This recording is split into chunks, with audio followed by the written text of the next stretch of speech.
Welcome to Murfreesboro Storyteller. Our story this month has to do with the Rutherford County Emergency Communications District that you probably better know as E911, and we're originating from the headquarters of the district. We have as our guest for the program this month, we have Steve Smith, who is Executive Director of the Rutherford County Emergency Communications District. Chief Mike Walker, who is Chief of the LaVergne Police Department and Chairman of the Board of the district. Gentlemen, welcome. Thank you. Steve, first of all, tell us what is the Rutherford County Emergency Communications District? Well, Mr. Hood, the Rutherford County Emergency Communications District was created in 1986 as a result of enabling a resolution and legislation passed by the Tennessee General Assembly that placed the opportunity for citizens in each county across the state to vote on implementing a 911 system. Rutherford County's was held in the 1986 general election, and at that time we had greater than a 90% approval rating, which was one of the highest, if not the highest, in the state. It was for many years, I think. Yes. Before another county had a higher percentage, but we certainly had a tremendous amount of support from the whole citizens of the community to have this in operation. Yes, sir, we did, and we also had tremendous support from our elected officials, not only public safety, but our mayors and our city councils and aldermen, and the whole community in Rutherford County came together for this important service. Chief Walker, first knew you, I guess, as Colonel of the Tennessee Highway Patrol, and now Chief of the LaVergne Police Department. As Chairman of the Board, what are your duties? Basically to be here and assist Steve if he needs anything from the board itself or needs to discuss something or to represent the board at various things throughout the year, and to be there to guide the meetings as we go through. And as you know very well, this board has a history that's very hard to live up to. As long as you've been on the board, that's the one thing that I've known you a long time and I admire you, but being on this board and ensuring with those others who have served for so many years in the past and on through into the group that's here now, it's one of the best run boards anywhere in this country, if not the best, because you have good people here who care about the people we serve and are here to do the right thing, and they protect their interests. And everyone on the board, with the exception of one, namely me, is a head of a particular department in the county, as I recall. Yes, sir. Like LaVergne Police Department. As chief of the LaVergne Police Department, what does this mean to that community? How is it serving? There's no way LaVergne could have its own PSAP equipment and fund it totally. Chief, what is a PSAP? A public safety answering point, which is where when you dial 911 on your phone and someone on the other end says, 911, what's the location of your emergency, or what is your emergency? Okay. And that's what I like to call an emergency communications specialist, usually called a dispatcher by many, but they do much more than that. And that equipment costs a tremendous amount of money, the connectivity does, and Rutherford County pulls all of it together for all of us, and we have various PSAPs throughout the county with the various agencies, but we share the same equipment. And that's what the board does, is all the fees that are collected for funding 911 under state law, it's used very wisely, and we have some very high quality, some very modern technology, and even more coming. And Steve may want to talk about that a little bit later, so I'll stay away from that right now. As I recall, Steve, there are two types of operations. Rutherford County has the operators, those answering the calls, they're in the various departments of the county, and some counties have a centrally located E911 center. That is correct. One of the options allowed to local government is to consolidate, as it's referred to, and some districts across the state have done that, generally smaller districts. But here in Rutherford County, our public safety answering points that Chief Walker mentioned are based on a geopolitical boundary jurisdiction. So your call in LaVergne, if you're a citizen in LaVergne or you're traveling through LaVergne, should go to your 911 call should go to the appropriate jurisdiction that would send you emergency services. Same holds true for Smyrna. The same holds true for the city of Murfreesboro. The city of Eagleville is actually dispatched by the sheriff's department, but we have a zone created for them should they ever have a full-time dispatch. And then we, as we sit here today, we have a backup center to serve any of those agencies should they need to relocate. Our first priority is in a disaster or a system technical problem, but we also have this facility in use for training or when there may be renovations or work going on inside a dispatch center, which is very critical operation, and we want those hardworking telecommunicators to be in an environment where they wouldn't be distracted and wouldn't have to compete with noise, for example, in a construction project. So that's where our program is originating today. Yes, sir. How many setups or how many operators could you have in this particular location? Well, it depends on size of the jurisdiction. The city of Murfreesboro is expanding, going into their new police headquarters, but we have across the district, which includes all of Rutherford County, we have approximately 25 positions capable of answering 911 calls. Also, one of the added advantages of enhanced 911 or next generation 911 as it's being referred to now is those calls, should it be busy at one location, will route over to another location. So our mission and our efforts are always to be striving as hard as we can to make sure that no one calling 911 doesn't get a voice on the other end. This facility has been used on occasion when some of the locations were doing repair work or having technical problems? Yes, sir, exactly. And we've just transitioned to as the chief referred to, we've been very fortunate. Our board has allowed us and staff to maintain an aggressive technology replacement program. So we stay abreast of all the emerging technologies in 911, and we've seen probably the most major change over the years, and we would understand it. There are some of the younger generation that have never had what we call a landline, but cell phone service now accounts for over 80% of our calls. That high? That high, yes, Okay. sir.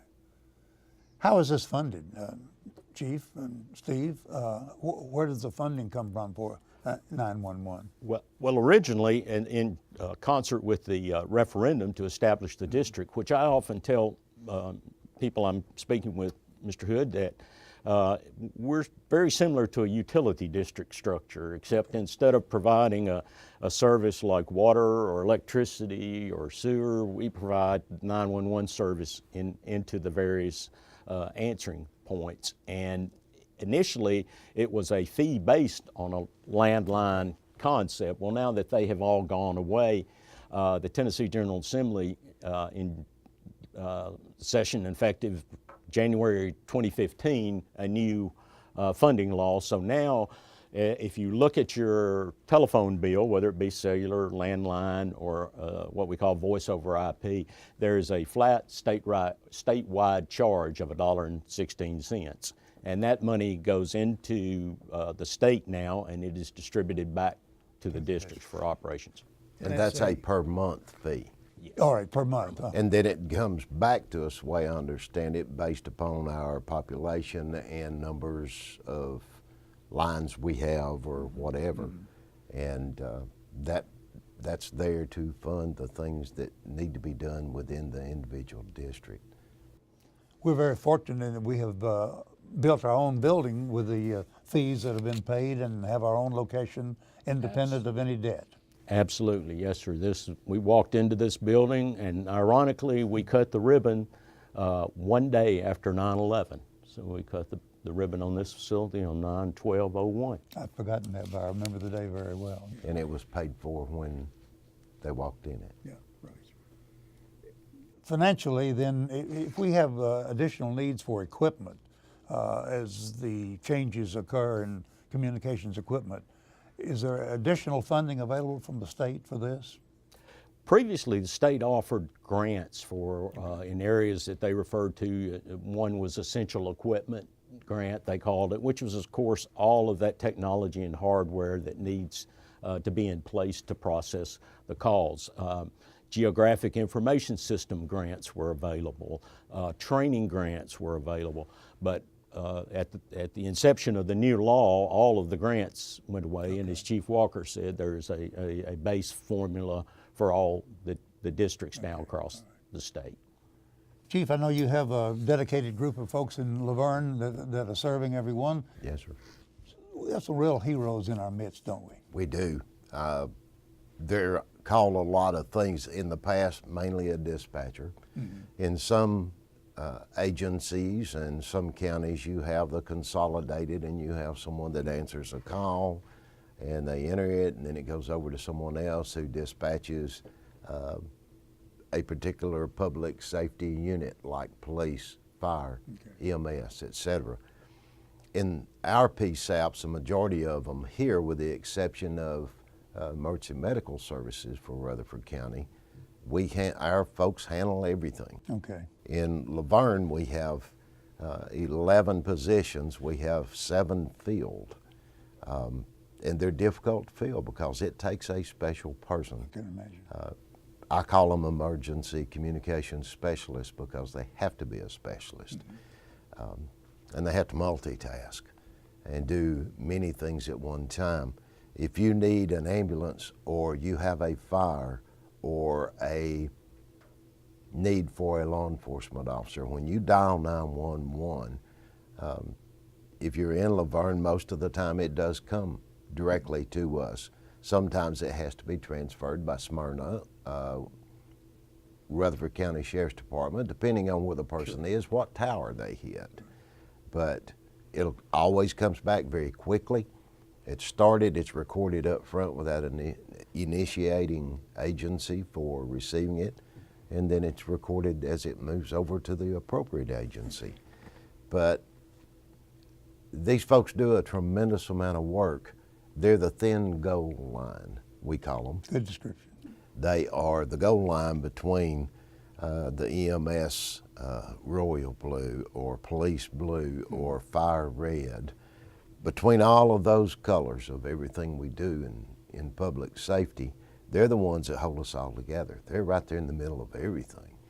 Not only are our dispatchers talking to our law enforcement officers on multiple types of calls, they're also transferring calls, staying on the line with them for EMS to get all the information to pass on.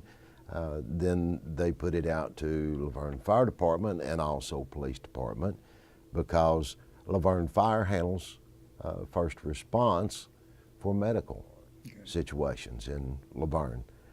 And every time fire rolls, no matter what kind of call it is, we also send a law enforcement officer with them.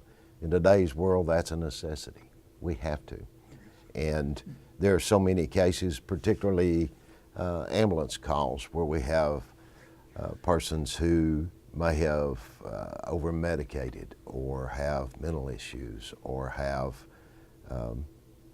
thoughts of harming themselves. And under those conditions, we need the law enforcement officer there with them to protect those who are protecting all of us. And those folks that are sitting in that room that's usually darkened so they can see the monitors, as you can see back here, and be able to enter all the information correctly as they're receiving it.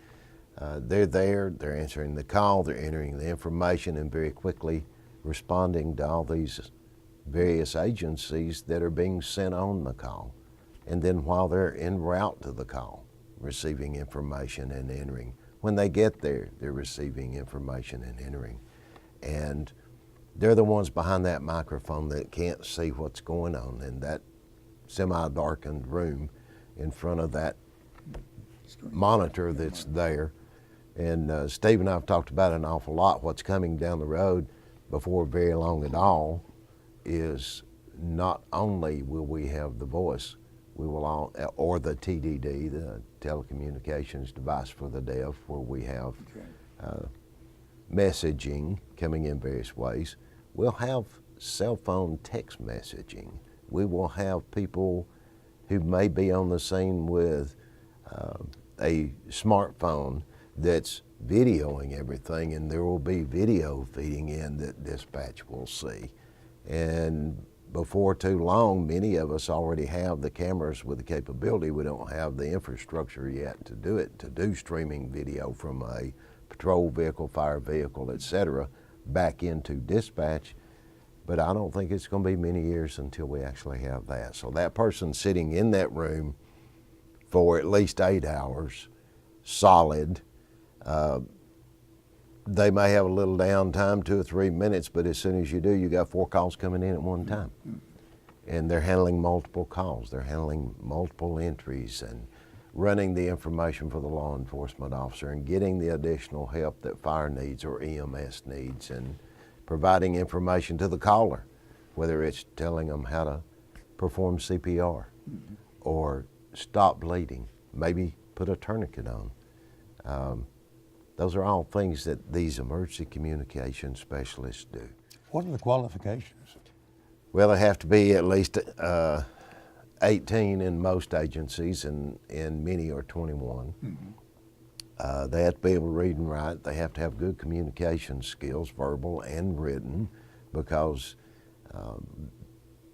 that's a record that's very important when it comes down to it, because it may be evidence on what the person said, not only from the phone call, but what dispatcher communication specialist entered. And by the way, all this is recorded, right? It's all verbally recorded, and it's all entered into the computer. Not every single word, but enough that you can go back and you have a good record to track. It doesn't take to replace a report of a firefighter or a police officer or a paramedic, and replace those reports, but you have everything leading up to. And many times we have emergency communication specialists testified to testify in court. They're subpoenaed.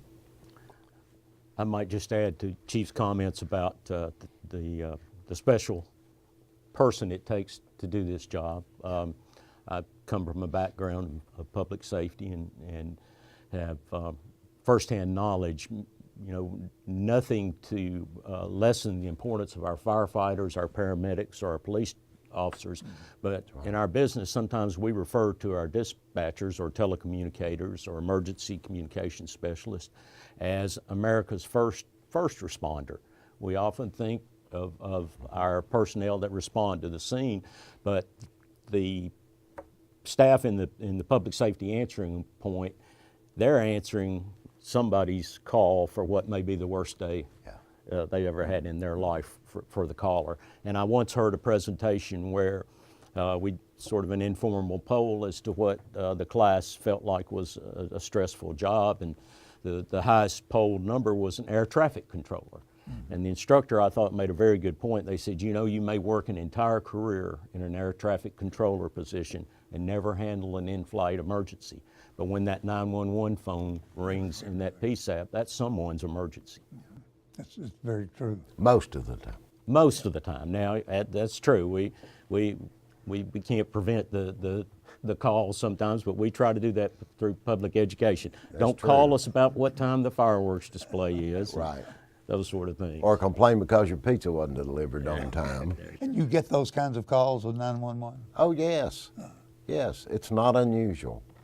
Most of the time, someone has been partaking of something that would cause them not to think correctly. Yes, I understand. And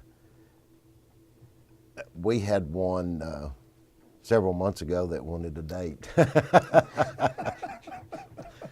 Yeah, it's not a call service. And in the Chiefs arena, I recently saw something come across one of our news wired lines, and it was about an individual who was on the wrong side of the law attempting to transact a drug transaction, and Yes. they stole his drugs, so he felt he needed to call 911 and report that, and law enforcement took it from there. But I might add this just in regard to those individuals. In the Good Friday tornado in Rutherford County, I believe 2008, if my memory serves me correctly, there was an astronomical job done by the dispatchers. That's probably one of the biggest incidents I recall in my years here. And the district reviewed those call statistics to make certain that we could come back to the board and apprise them if we needed to increase capacity, or there were any additions we needed to make as a result of that. And so I'm very pleased that we had an outstanding response. There were no calls that went unanswered. We could watch the peak as it corresponded with the tornado coming through the area. So I'm very proud to be here with the Rutherford County Emergency Communications District. And as we all know across the state, the success rests with the composition of the board. And we have a great board. Each mayor or their appointee, like in Chief Walker's situation, he serves as mayor of LaVergne's appointee. And we have everyone at the table that is involved in providing the service. We have a great working relationship. All of the PSAPs are updated with equipment, whether they're the smallest or the largest at the same time, so there's no difference in service or capabilities. You mentioned the tornado coverage. I presume when they lost the Blue Angel at Smyrna recently that this really brought in 911. I understand from Chief Arnold, Kevin Arnold, who's on our board as well, that actually when we had our recognition last spring for our emergency telecommunicators, he recognized his entire staff that was on duty that day, because that was a very unfortunate incident, but obviously it could place a very taxing number of calls into a 911 center, which were all handled. What's a typical number of calls that we receive monthly or annually?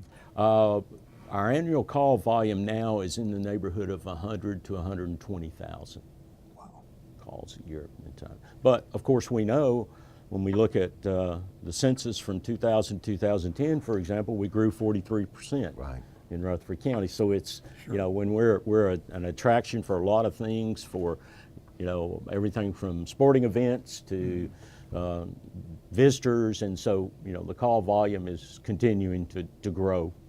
So no matter where anyone is and whether they have a cell phone or a landline, they will get right into the particular agency they need to reach, right? We hope so. We work closely with the wireless carriers because they provide us a map, back to the GIS component of it. They provide us a map that shows their coverage sites off of each tower. My staff takes that and applies it to where's the largest portion of the footprint in whose jurisdiction. And that is statistically the way we try to get. But of course we know radio signals are not going to go up to a city limit and stop and go, oh, I believe this needs to go back to the other way. How large is the staff we have at headquarters?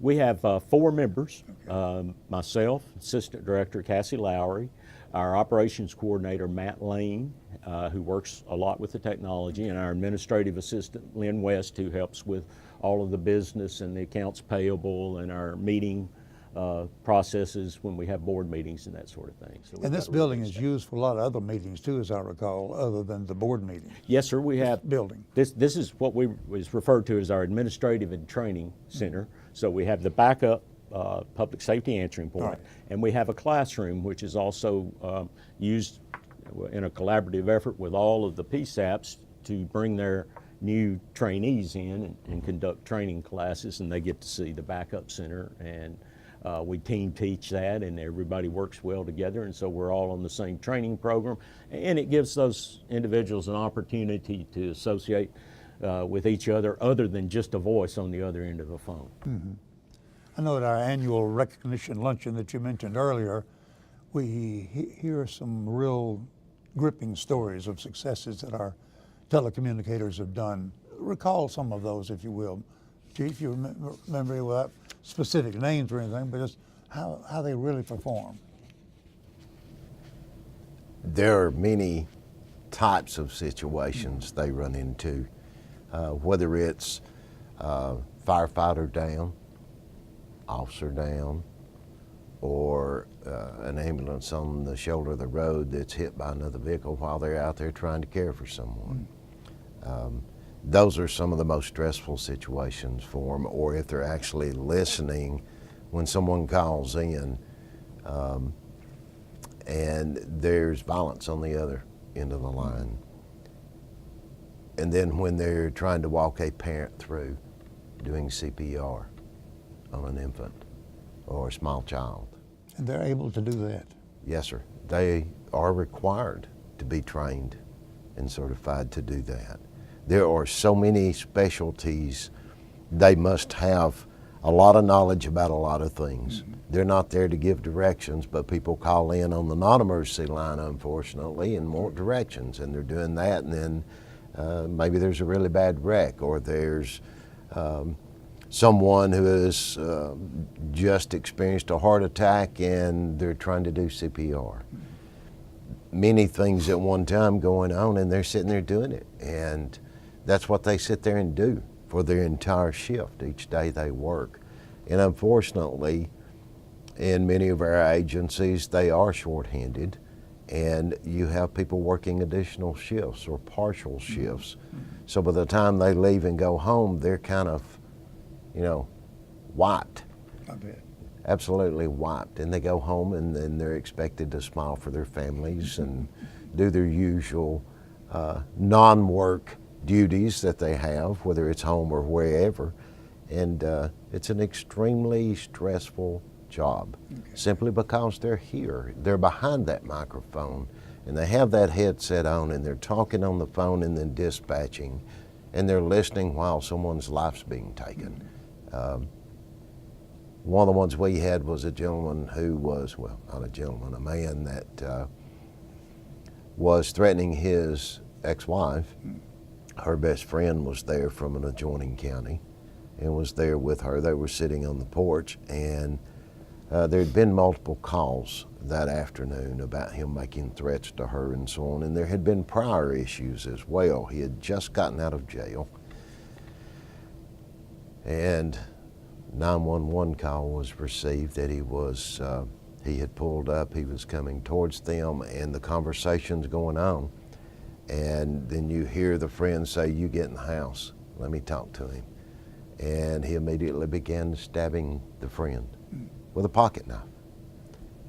Not normally something that would take your life, but it actually hit her, nicked her jugular.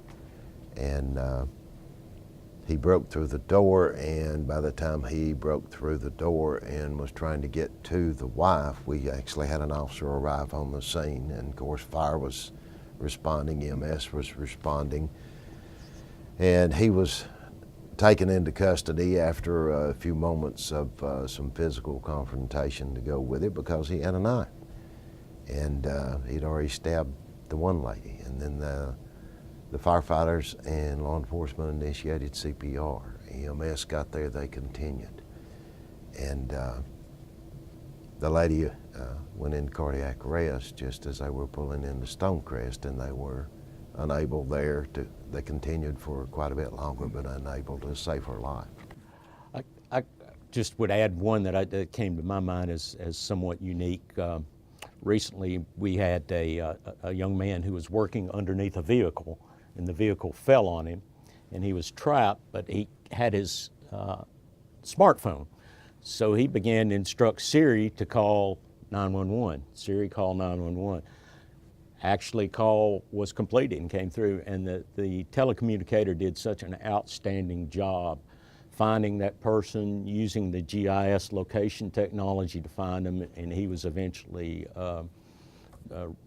saved from that situation. He was transported to Vanderbilt by life flight, and later was on the news in regard to that particular sort of unusual incident. Yeah, thank you. Two stories are just typical of what goes on every day, every night at these PSAP locations throughout the community. It's 365, 24/7. For sure. That's one of the things folks need to remember. It never closes. Gentlemen, thank you very much. I appreciate you talking about the Rutherford County Emergency Communication District, E911, and the wonderful service it renders to our community. Chief Mike Walker, Chief of the LaVergne Police Department and Chairman of the Board, and Steve Smith, who is the Executive Director. Thank you, gentlemen. Thank you. Thank you.